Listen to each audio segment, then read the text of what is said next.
बोले प्रभु, हमने कई बार सुना है जो भगवान श्री कृष्ण थे उनका अवतार रावण को मारने के लिए हुआ। अरे मूर्खो, एक बात बताओ, एक तुच्छ सा रावण जिसको बाली का पुत्र अंगद भी मार देता, उसको मारने के लिए स्वयं वैकुंठनाथ एक अवतार लेते उस रावण को मारने के लिए। बोले तो अवतार क्यों लिया? तो हमारे भागवत जी में कहा गया है, मर्त्यावतारस्तु ही मर्त्य शिक्षणम रक्षो बदा ही न केवलम विभु। भगवान श्री राम का जन्म हुआ है मनुष्य को मानवता की शिक्षा देने के लिए। भगवान राम का जन्म हुआ है विप्रधेनु सुर संत हित लीन मनुज अवतार। इन ब्राह्मण की, देवताओं की, धेनु की, संतों की, मुनि की, इनकी रक्षा करने के लिए विप्रधेनु सुर संत हित और लीन मनुज अवतार, इन सबकी सेवा करने के लिए हमारे आराध्य, मेरे हृदय आराध्य भगवान श्री कृष्ण, भगवान श्री राम का अवतरण हुआ है।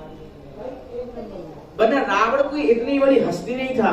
रावण को मारने के लिए एक अवतार पहले से था।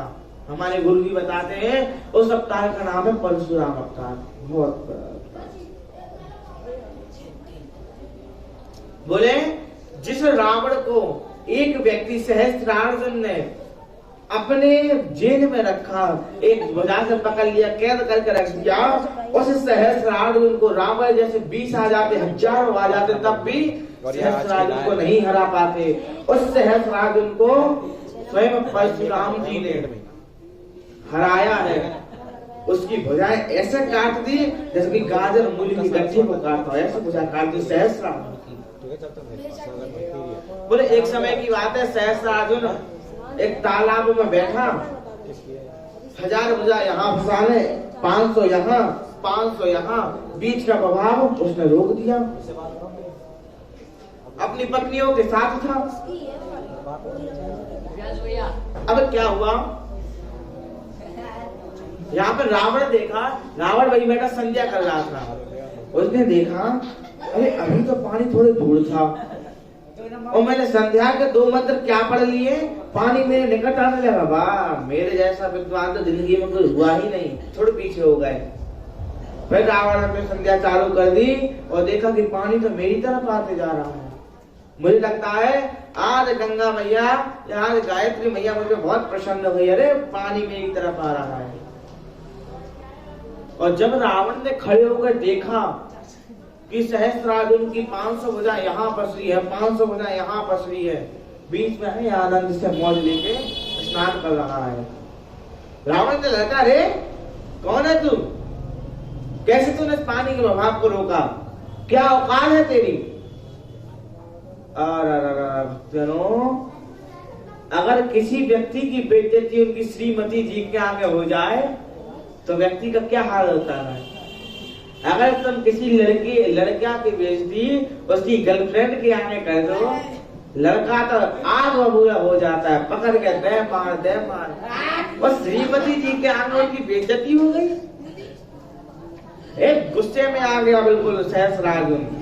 जैसे एक समय की बात थी, एक गाड़ी पे बैठा कर अपनी श्रीमती जी को लेके जा रहे थे श्रीमान जी। 2 गुंडे आए, थप्पड़ लगा दिए जोर जोर से। श्रीमती जी डर नहीं, बोले यार ये तो पिट रहे हैं। उसके बाद क्या कहा, श्रीमती जी को बगल में बैठा रहा और गए उनसे लड़ बैठे। और 2 लोग ने जिस तरह श्रीमान जी को मारा, और श्रीमान जी आगे अपनी पत्नी से क्या बोले, तुम्हारे लिए देखो तुम्हें छेड़ रहे थे ना, कितना मार के आए, उस बदले में मार मुझे भी लग गई, जबकि खुद पिट के आए। श्रीमती जी के आगे बड़ाई करनी चाहिए। दृष्टांत। तो सहस्त्रार्जुन की बेइज्जती उनकी पत्नियों के आगे हो गई।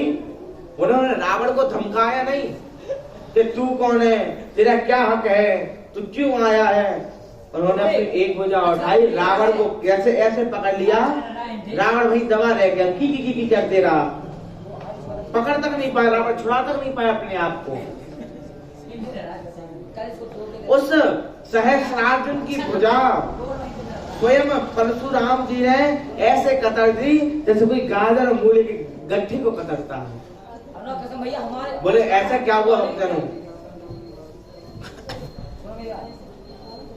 तब भगवान सुखदेव जी कहते हैं परीक्षित से, बोले परीक्षित एक समय की बात है, जमदग्नि ऋषि के आश्रम में सहस्त्रार्जुन आया। और भक्तजनों जो जमदग्नि ऋषि ने सहस्त्रार्जुन का जो स्वागत सत्कार किया, कैसे? बोले उनके पास कामधेनु गाय थी, कृपया कर शांति बनाए रखें वरना व्यासी को पे आना पड़ेगा। भैया प्रेम से बोलिए जय जय श्री राधे। कृपया शांति बनाए रखें। अब क्या हुआ? जमदग्नि ऋषि के आश्रम में तो कामधेनु था। जय जय श्री राधे। प्रेम से कहना सुनिए। बोले जमदग्नि ऋषि के आश्रम में कामधेनु गाय थी, जो मांगो तुरंत मिल जाता, खूब धन धान से परिपूर्ण। राजा आया, राजा का जो सत्कार स्वागत किया, बोले सोने की थाली में उन्हें भोजन दिया, सोने के गिलास में उन्हें पानी दिया। राजा देखकर चौंक गया। बोले इस बाबा के पास जैसे महात्मा में नहीं कहा गया है कि ब्रह्मचारी, बोले ब्रह्मचारी किसका घर है? बोले ब्रह्मचारी जी का। जब अंदर गए तो 10-10 बालक फिर रहे हो। बोले ये बाबा संत तो बना फिरता है, इसका यहाँ पे इतना सोने चांदी का सामान।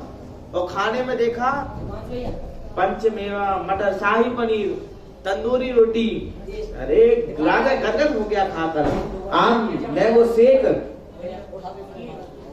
जब भक्तजनों ये सब राजा ने देखा तो राजा की तो बात छोड़िए आप।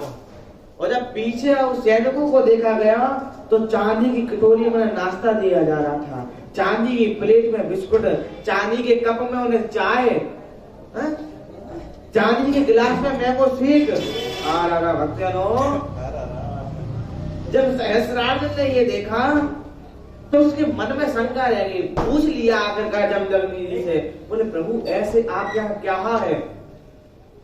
कहा है जो सोना चांदी इतने उच्च कोटि के पदार्थ दे रही है? बोले राजन और तो हमारे यहाँ कुछ नहीं है, बस देवताओं के द्वारा एक काम गाय हो, जो मांगो तुरंत दे देगी। अब तो सहस्त्रार्जुन डट गया। बोले देखो ऐसा है, तुम बाबा ठहरे गांव के बाबा हो, क्या तुम करोगे? गाय काम करो, राजा लोगों को जरूरत होती है धन धान्य की, प्रजा को चलाना होता है, तुम भी तो हमारी प्रजा हो। ऐसा है ये गाय हमको दे दो, हमारे यहाँ सुरक्षित रहेगी। यहाँ पे पता नहीं रात में कौन छोड़ लिया जा रहा है, कौन चोरी कर ले। बोले काम करो तुम ये गाय हमें दे दो। जमदग्नि जी ने कहा देखो प्रभु आप प्राण मांगो एक बार, पर ये गाय मत मांगो, क्योंकि ये गाय हमें सब भगवान से प्राप्त है। जब भक्तजनों इतना सब कुछ कहा, राजा ने कहा है प्राप्त कहीं से हो, कोई मतलब नहीं हमें। बोले गाय चाहिए तो चाहिए, अगर नहीं चाहते छोड़ के ले जाएंगे। बोले राजी राजी हो ना गैर राजी, गाय तो जाएगी आज यहाँ से। बोले प्रभु गाय नहीं जाएगी। बोले गाय जाएगी। राजा ने कहा छोड़ दो गाय को। थोड़े ऋषियों ने रोका, मारा पिट्टी कर गाय ले ही गया। परशुराम जी आए, पिताजी प्रणाम। पिताजी ने कहा देखो ऐसा है, प्रणाम ठीक है, खुश रहो, कोई बात नहीं। अरे आज दिमाग खराब मत करो, आज वैसे हमारा दिमाग टेंशन में चला, तुम वहां जाकर बैठ गए। बोले क्या होगा पिताजी बताओ। अरे होने का है तो सहस्त्रार्जुन आओ गाय छोड़ो। अरे तो रुक जा।